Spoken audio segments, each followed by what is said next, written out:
Hi everyone, welcome back to the channel. So we're going to be looking at the evolution of handheld Mario games, and we're going to start all the way back in 1990 with Super Mario Land, and then right the way through to Mario Odyssey and everything in between. Nintendo has always been at the forefront of gaming, especially when it comes to their handheld devices. Their mascot in Mario has always been there to help them along the way when it comes to sales and game development. We're going to take a trip through the ages, looking at how the Mario platformer series has evolved on handheld consoles from the original Game Boy all the way through to the Switch. In 1989, we saw the release of the Game Boy, and with it the launch title called Super Mario Land. A short game, but fans and critics were both happy to see a portable version of Mario.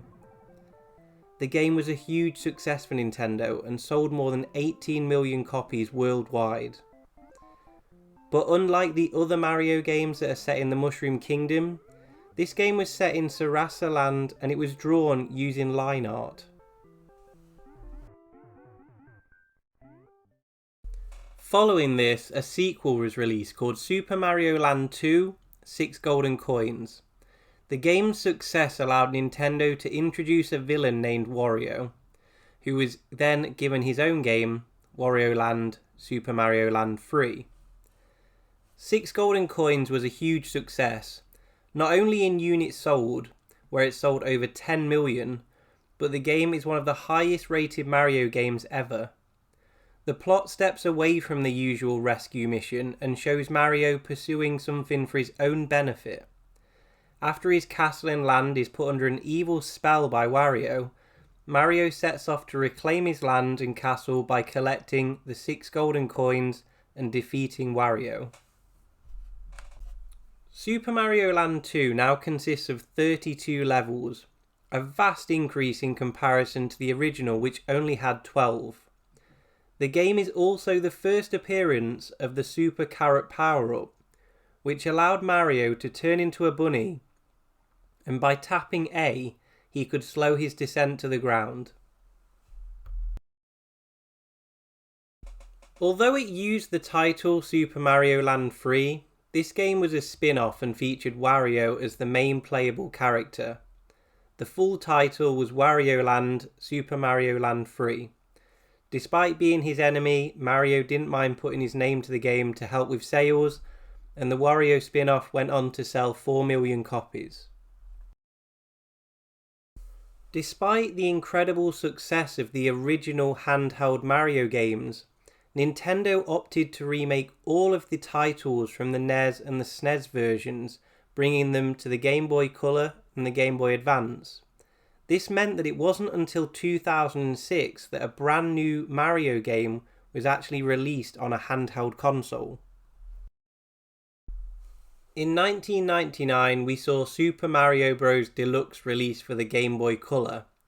This was based on the original game on the NES. The game did feature a few visual upgrades, such as water and lava being animated instead of being static. The game was functional with the Game Boy printer, and a challenge mode was added which saw players collect hidden items and aim for a certain score, as well as completing the level. The remakes continued, and in March 2001 we had the Game Boy Advance. Its launch title saw the start of the Super Mario Advance series. Starting off with Super Mario Advance, this was a remake of the Super Mario Bros. 2 based on other remakes of Super Mario Bros. 2 from the SNES game Super Mario All-Stars. A remake within a remake within a remake. A few changes were made, such as graphical and audio enhancements, and World 3 has a new boss. Mouser has been replaced by Roberto, and a Yoshi challenge mode gives added replay value by replaying levels in search of Yoshi's eggs.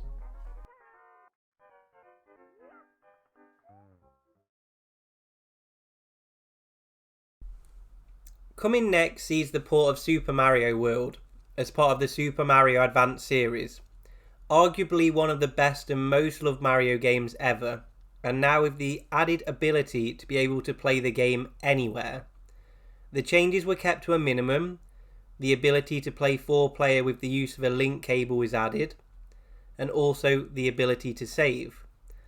Some of the difficulty levels on certain stages has also been reduced.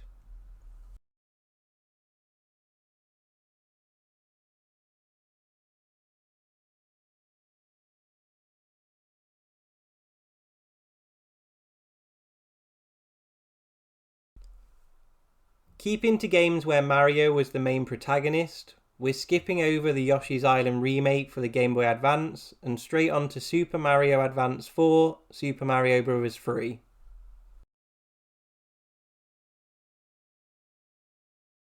Midway 2003 the game was released. It was based again on the Super Mario All-Stars version of the game. A multiplayer mode was added based on the original Mario Bros. Game. Although it was excluded from European release, players were able to use the Game Boy Advance e-reader to add certain extra content to the game. But due to poor sales of the e-reader, over time the cards stopped being included in the game and the box art was changed to remove any mention of this extra content. The game was praised by critics and fans alike. The game's ranking on Metacritic leaves it in 3rd place in the list of best Game Boy Advance games ever.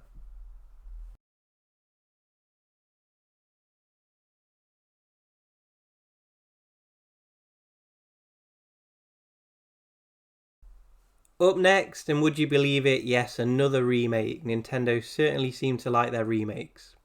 This time we've moved on to the Nintendo DS, and a Mario launch title again to help with sales. Late 2004 sees Super Mario 64 DS release, but the biggest difference from the N64 1996 version of the game is the playable characters. You start the game with Yoshi, and early on in the game you unlock Mario, Luigi and Wario as playable characters. The game made use of the new console's dual screen. The top screen is your normal gameplay, and the bottom screen is an overhead map and touch controls. Graphics have been improved from the original version as well, as more detailed character design to go with the more modern look of Mario, etc. The game also included 36 minigames and multiplayer modes. The new wireless DS play feature allows 4 players to play together at the same time, the first handheld Mario game to have wireless multiplayer. 14 years since the last original Mario platformer on a handheld console, and we reach mid-2006. We finally have a new original game in the form of new Super Mario Bros. DS. The game was a huge success, selling over 30 million copies, becoming the best-selling DS game and one of the best-selling games of all time. Sticking true to form like most other Mario games, we see the hero trying to rescue Princess Peach from Bowser, Bowser Jr. and Dry Bowser. We do now have the ability to play as Luigi, unlike some of the earlier games on handheld devices. The game stays true to classic Mario side-scrolling platformers, but we're now seeing a 2D background with a 3D polygonal renderings which result in a 2.5D effect. This then simulates 3D computer graphics. Some people criticise the game's difficulty level, and from a personal perspective, the game is so much easier compared to any other Mario games I played previously. The game has also kept mini-games from the Mario 64 DS series as well, and also adding new ones in. We also see a new multiplayer game where players play against each other, trying to gain a certain number of stars, as well as having the ability to steal the stars from your opponent. As technology advanced, so did the Mario series, and when the 3DS was released, fans started to get excited about the potential for a new Mario handheld game. In November 2011, we see the release of Super Mario 3D Land for the 3DS, the first original 3D Mario game to be released on a handheld console. Miyamoto described the game as a 3D Mario game that plays as a 2D game.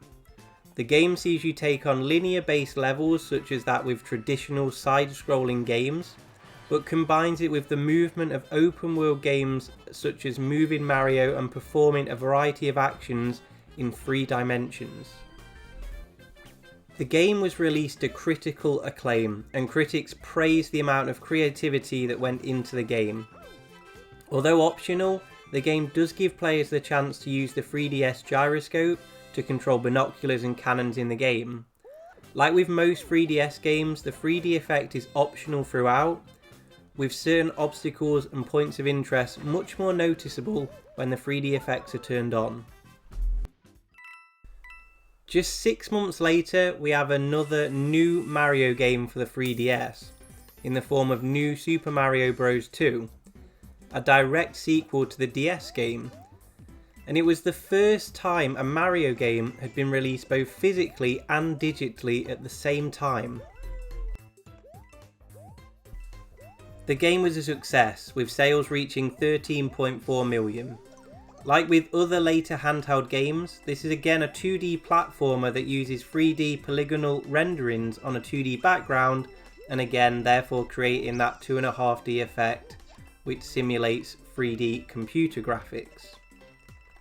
Although 2 copies of the game and 2 3DSs are needed, you can play the story mode in both single and multiplayer, providing that you have that other 3DS and the other copy of the game. This would allow you to play simultaneously as Mario and Luigi. To give the game replay value, after completing the first world you unlock a mode called Coin Rush. You play through 3 randomly chosen levels to collect as many coins as possible. Although critics praised the game, in particular the level design, it received criticism about the difficulty levels, and from a personal perspective this seems to be a trend that over time the games have definitely gotten easier. 2017 arrives and the introduction of the hybrid system, the Nintendo Switch. Only a few months after the system is released, we see the groundbreaking Super Mario Odyssey, featuring Mario and his sentient hat known as Cappy. The hat allows Mario to control not only objects but other characters. We start to see a return to the more open-ended 3D platform game that we saw in 64, Sunshine and Galaxy. Although story-wise we're pretty much the same as we have been for 30 plus years, save the princess from Bowser. But we do start to see lots of new gameplay features with Cappy. In the game you set out exploring different kingdoms and collecting power moons which are hidden in each different kingdom. These power moons are used to power Mario's airship called the Odyssey. Although the story hasn't really changed, from a personal perspective I have been so impressed with the originality of this game. I never truly enjoyed the 3D Mario games as much as I would have liked. 64, Sunshine, Galaxy 1 and 2. I've played them all, but they've never really grabbed my attention the way the reviewers and everyone else says who loves the game told me they should. I really had my doubts whether this would be the same as Galaxy, another 3D Mario that I play through but just can't enjoy. But I'm happy to say it's been the opposite. I have loved the experience of this game, from roaming around as a T-Rex to controlling Goombas. Just when you think Nintendo has run out of ideas, they hit you with something so simple and yet so brilliant as a controllable hat. During the development process, Nintendo were concerned about camera movement controls with a younger audience, but looked at Minecraft as an example of a large amount of camera controls and the young audience it has, and they decided it would work. The game was nominated for loads of awards and went on to win plenty of them. Critics praised the game for its inventiveness, originality, and overall improvement on the 3D Mario series. The game became the fastest selling Mario game and one of the best selling Switch games at just under 24 million sales. Although we have a couple more games left to talk about, Odyssey is the last full original Mario game to come to a handheld device. Hopefully we don't have to wait another 14 years to see an original handheld game again.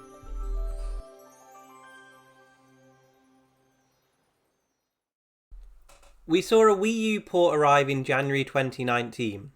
Due to the poor sales of the console, we've seen most Wii U games arrive on the Switch. With New Super Mario Bros. U Deluxe, the game was released on the Wii U with a feature that allowed you to play it off TV on the gamepad. This meant that porting it across to the Switch was much easier. The game has sold just under 13 million units so far. Although the game scored relatively well with reviewers, some players and critics felt as if the game didn't add anything new to the series and was more of an expansion on the games from the DS and 3DS series. One of the best things about the port was that we got the new Luigi U game added to the Switch game as well. It meant that Luigi was a playable character, as well as Toadette and Nabbit.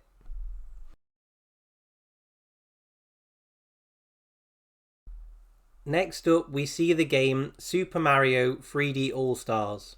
This anniversary collection sees HD ports of Super Mario 64, Super Mario Sunshine, and Super Mario Galaxy. Although we had the DS edition of Mario 64, this is the first time we have been able to experience Sunshine and Galaxy on a handheld console. The games were received fairly positively, particularly the new controls, which had been adapted from 3 separate systems in order to bring them to the Switch. The criticism was mainly to do with the limited time releases of the games, and also the fact that Super Mario Galaxy 2 was missing from the collection. Despite the limited release, the game still went on to sell 9 million copies.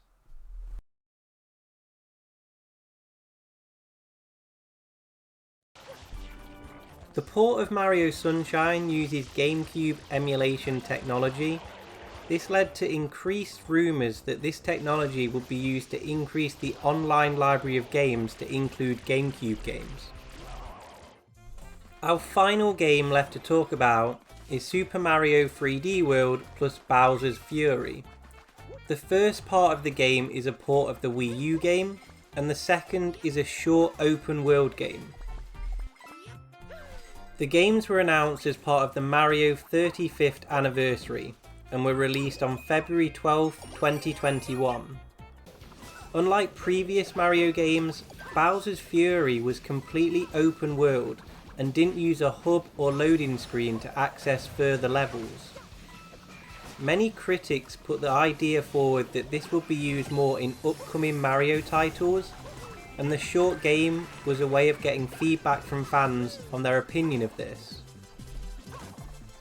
The game did, however, receive criticism due to the fact the game felt unfinished, there were drops in frame rates, and what felt like many unfinished ideas.